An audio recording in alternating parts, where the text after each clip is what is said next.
Mu kiseera kino tweteekateeka kugenda kuziika muganda waffe mu limbo eya lukale gavumenti gyewa kubanga tabadde walako teyasobodde kuzzibwayo. So twagala okwekolamu omulimu ng'abavuzi mu kampani ya Safe Border era yafudde nga mugole.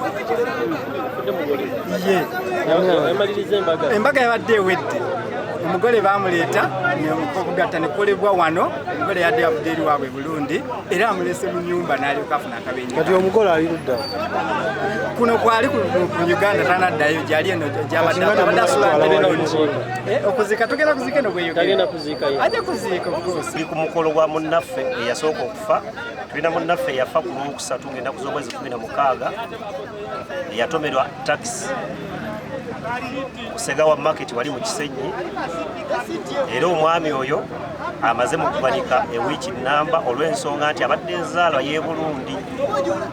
Twasobola okukwatagana ne famire y'omugenzi ne batusaba okugumiikiriza basooke batuuke ensonga lwaki omugenzi aludde mu mochalo okumala wiiki nnamba.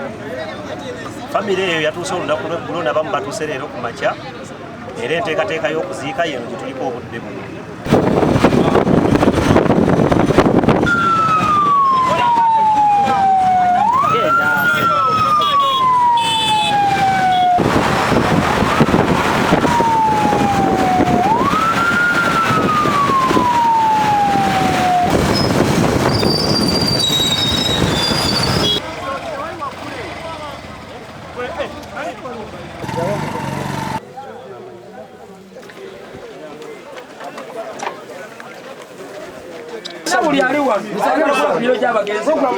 naye abantu balina okusooka ne beetegula wano abafamire basooke balabe kubagenza. omukyala ne famire